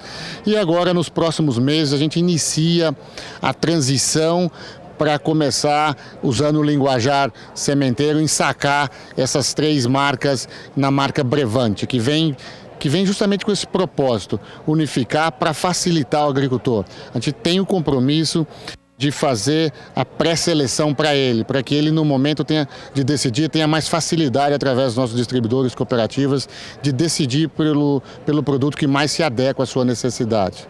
Já estamos unificando o stand para que ele já seja com a marca nova. Tem várias feiras no Brasil, várias, quando eu digo várias, são realmente muitas feiras, grandes, menores, dias de campo. A nossa presença no campo é grande através dos nossos distribuidores. Eles estavam, a maioria dos nossos parceiros estavam aqui hoje. Então existe agora um trabalho de comunicação para a gente fazer uma transição responsável. Acho que a palavra-chave é transição responsável, para que os agricultores sintam-se respeitados, que a informação seja transparente, que a Brevante nasce dessas empresas e num processo de meses a gente consegue transferir para a Brevante, mas que a gente traga todo o histórico dessas companhias no negócio de sementes. A Daldupom pretende separar a divisão agrícola em uma empresa independente e de capital aberto. As altas temperaturas dessa época do ano faz com que os equinos necessitem de mais cuidados especiais, até mesmo para que permaneçam saudáveis. Você vai saber agora quais os cuidados principais que você deve ter com cavalos no verão. Veja na reportagem de Gustavo D'Angelo. Apesar de imponente, o cavalo é um animal muito sensível. Por isso, agora no verão, é necessário ficar atento para o comportamento do animal e tomar medidas para prevenir possíveis problemas. Você vai conferir agora algumas dicas com o médico veterinário Arthur Araújo para cuidar bem do seu animal na estação mais quente do ano. Os animais, como o ser humano, têm boa parte do corpo composto por água. Então, água fresca, água limpa, uma água de boa qualidade tem que ser o principal consumo desse animal. Trabalhando, seja em repouso, esses animais têm que receber. O corpo depende da água para funcionar. Então, função renal, aparelho digestório, tudo vai depender da água, da qualidade da água que esses animais vão receber. Os equinos, tanto no verão como no inverno, eles devem receber ração concentrada, feno ou uma pastagem de boa qualidade, sal mineral, sempre nas quantidades corretas para essa espécie, conforme peso e uma indicação do médico veterinário. Na realidade, os equinos eles não têm muita restrição quanto ao sol. São animais preparados, são animais hábeis para conviver no sol. No entanto, aqueles animais que têm mucosa branca, próximo ao nariz, próximo à boca, próximo aos olhos, próximo à região do ânus, tem que ter um pouco mais de cuidado, que são animais mais suscetíveis a alguns tipos de tumorações de pele. Os cascos dos equinos devem ser reparados a cada 30, 40 dias no máximo. Animais que usam ferradura têm que ter uma frequência de reparo melhor, limpeza dos cascos. Na época das chuvas, manter esses cascos o mais seco possível para poder evitar algumas outras doenças que também vão acometer os cascos dos equinos. Os proprietários, quando saem de férias, eles têm que ter o cuidado de levar esses animais para uma hospedagem de equino, né, um lugar específico com pessoas que tenham habilidade de manejar esses animais, ou então, na própria propriedade, solta esses animais em pastos maiores, com água, com alimentação à vontade, pode até diminuir fornecimento de ração concentrada, mas a parte sanitária dos animais, tanto de limpeza de casco, quanto de controle de ectoparasita, de carrapato, vermifugação, esse aí tem que ser continuado, tem que ser manejado mesmo o animal em férias. Gustavo D'Angelo para o SBA. E agora o assunto é sobre um tradicional evento que acontece anualmente aqui no Brasil. O evento acontece em Ribeirão Preto. Entre os dias 14 e 16 de março, acontece no Centro de Eventos do Shopping Ribeirão Preto, o 13º Encontro de Confinamento da Coan Consultoria. E neste ano, o tema é Alquimia do Confinamento, transformando o seu negócio em lucro. O canal do Boi estará acompanhando de perto detalhes desse encontro e você acompanha agora o convite. Olá, gostaria de convidar você, que é pecuarista, que faz recria, engorda em sistema de produção a pasto, a participar do 13º Encontro Confinamento, Gestão Técnica e Econômica, que acontecerá durante os dias 14 a 16 de março, no Centro de Eventos do Ribeirão Shopping, em Ribeirão Preto, São Paulo. Esta é uma grande oportunidade para você atualizar seus conhecimentos em nutrição, manejo, sanidade e realmente conhecer a alquimia do confinamento, que vai transformar com certeza seus negócios em lucro.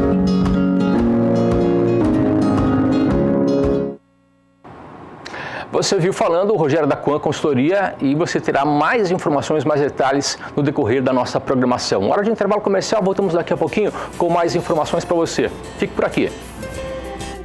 9 horas e 10 minutos, Bom Dia Produtor já na reta final, mas antes nós temos para você ainda algumas informações importantes, como é o caso da previsão do tempo para as regiões Norte e Nordeste. Na região do Mato Piba, as condições serão mais favoráveis para o pecuarista nos próximos dias. Quem traz para você detalhes agora é a Juliana Rezende, da Somar Meteorologia. Ô Juliana, essa semana será de chuva mais persistente no Mato Piba, é isso? Olha, as instabilidades já perderam intensidade na região do Mato Piba, diferente dos últimos dias, onde as últimas chuvas acabaram tendo bastante potencial para aumentar de maneira bastante expressiva também a disponibilidade hídrica do solo. Agora, nos próximos 5 dias, não tem previsão de chuva muito expressiva para a região. As pancadas ocorrem aqui entre Tocantins, Maranhão, Piauí e até a faixa mais ao norte da região Nordeste. Aqui no estado da Bahia, o predomínio já volta a ser de tempo mais seco e sem pancadas de chuva.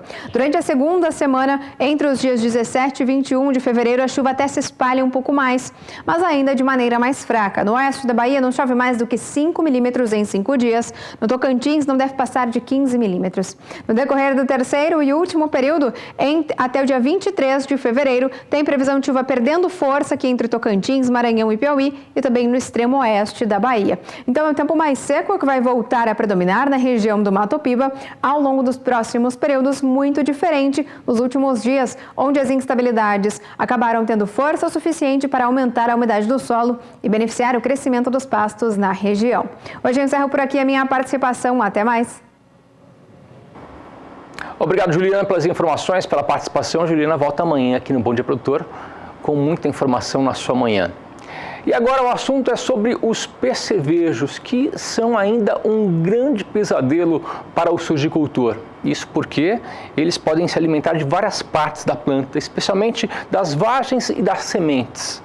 Acompanhe agora uma entrevista que a Sarah Kirchhoff fez com o gerente de marketing de inseticidas da UPL, Fernando Arantes, que deu dicas importantes no combate aos percevejos. Veja. Fernando Arantes, gerente de marketing de inseticida da UPL, bem-vindo ao SBA. Obrigado pela oportunidade da gente bater um papo sobre uma praga hoje de grande importância econômica para o agricultor brasileiro que planta soja. Vamos direto ao ponto, então. A gente está aqui para falar do percevejo, que hoje é a principal praga na soja, né? O que representa aí nos estragos, possíveis estragos aí que pode trazer para as nossas lavouras essa praga especificamente, Fernando? Perfeitamente, Sara. Hoje o percevejo, na verdade, não só hoje, mas desde, vamos dizer assim, que se planta soja, o percevejo é uma praga de importância econômica extremamente importante para a soja. Mas hoje, com a entrada das tecnologias BTs que controlam lagartas, as pragas sugadoras, elas aumentaram a sua importância econômica de dano, potencial de dano. E o percevejo se sobressai quando a gente fala de pragas sugadoras na cultura da soja. Então, hoje o percevejo ele é uma preocupação maior na cultura da soja quando o tema é controle de pragas. E esse percevejo ele tem um potencial de provocar danos de chega até 30%, 35% da produção total do agricultor.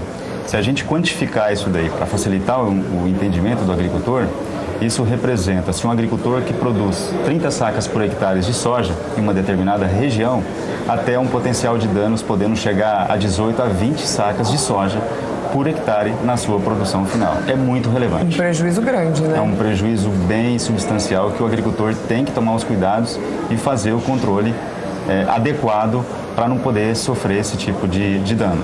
Fernando, e como é que é esse controle adequado? Que tipo de manejo que ele tem que fazer e em que momento também que ele tem que fazer as aplicações, né? A recomendação é um fator-chave de sucesso para o controle dessa praga é o monitoramento. É o que a gente fala de manejo integrado, onde o monitoramento faz parte desse manejo e dá ao agricultor o momento adequado para ele entrar com controle químico. Então, o monitoramento ele faz tradicionalmente com um pano de batida, onde ele, identificando de meio até um percevejo por pano de batida, ele precisa entrar com a pulverização, ele precisa entrar com o controle. Porque se ele não entrar nesse momento, ele vai ter um aumento de população muito grande e que lá na frente, no momento mais suscetível do controle, do dano que o percevejo faz para a soja, ele vai ter dificuldades de controlar essa população alta. Pode continuar. Por isso é que o monitoramento é um fator chave para que o agricultor entre no momento mais adequado para controlar a praga. Identificar desde lá do início, né? Identificar desde o início, e ele tem que fazer esse monitoramento constante. Certo. Fernando, em quais regiões aqui do país que o percevejo está sendo mais observado aí nessa safra? Sara, praticamente no Brasil todo. Onde se planta soja, vamos dizer, nos quase 35 milhões de hectares, você tem ataque de percevejo. Hoje, as pesquisas nos mostram que quase 96% dos agricultores adotam essa metodologia de controle. Então, isso é muito alto. A ocorrência dele é generalizada. O agricultor realmente tem que tomar os devidos cuidados para não sofrer essa perda de produção. Vocês têm ideia do ano de entrada dele aqui no Brasil? Desde que se planta soja.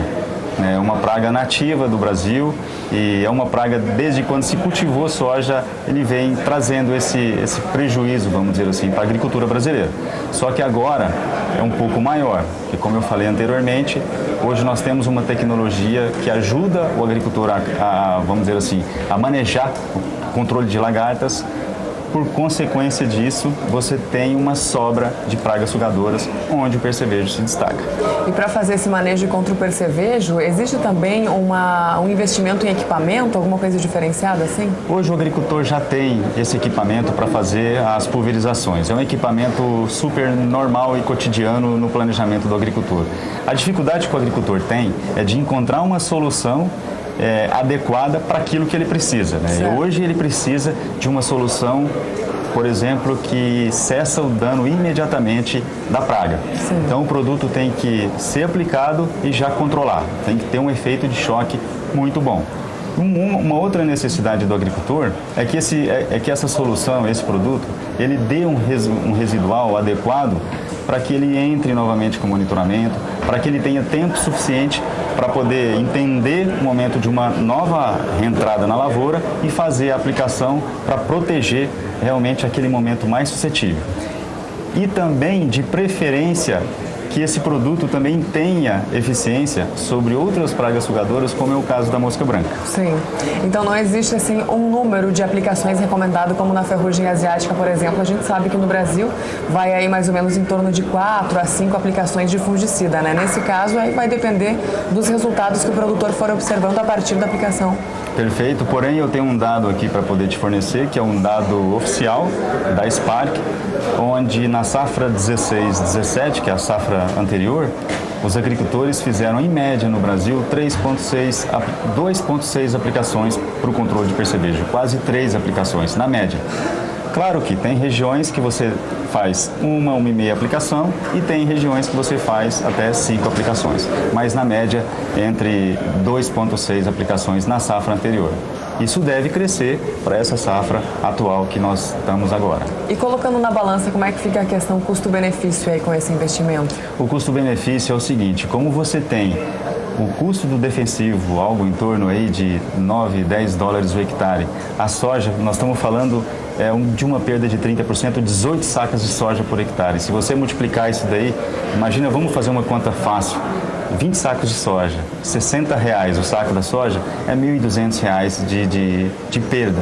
Então, assim, é super, ultra, mega benéfico e é necessário, inclusive, para que ele tenha esse sucesso de produtividade, um manejo adequado de percevejo. E nesse caso, a UPL traz uma inovação que é o Esperto. O Esperto é um produto que vem no encontro da necessidade do agricultor. O que é? Eu falei agora há pouco que o agricultor precisa de uma solução que paralise imediatamente o dano causado pelo percevejo. O Esperto, quando ele é aplicado, ele tem um efeito de choque, o melhor que tem dentro da classe de produtos que ele atua e que cessa o dano imediatamente. Além disso, ele traz o residual que o agricultor precisa também para ter aquele momento, para ele poder reentrar na lavoura, fazer o processo de monitoramento e seguir com uma segunda aplicação, caso seja necessário. E além de tudo, o Esperto também proporciona um efeito sobre a mosca branca. Então o agricultor, com o Esperto, ele maneja o percevejo de forma adequada e também paralelamente controlando a mosca branca, caso haja incidência dessa praga. Resolve 2 problemas aí de uma vez. Perfeitamente. Esse é um dos grandes benefícios. Além do que, o esperto, ele age de 2 formas na praga.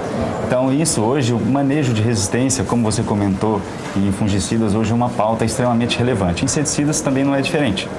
O esperto, ele traz esse benefício porque ele age de 2 maneiras na praga, dificultando o processo de seleção de alelos resistentes, ou seja, seleção de populações resistentes. Então, ele traz mais esse benefício para o agricultor. Ele pode utilizar esperto por mais tempo sem ter a preocupação de manejo de resistência. Que bom que essas tecnologias estão aí ao alcance do produtor, né, Fernando? É isso mesmo. A UPL tem uma preocupação constante para que ela realmente crie soluções inovadoras e ajude o agricultor a ser cada vez mais competitivo, trazendo mais produtividade e competitividade também no âmbito mais global, que é o objetivo. Tá certo, Fernando. Mais uma vez, obrigada pela sua participação aqui no SBA.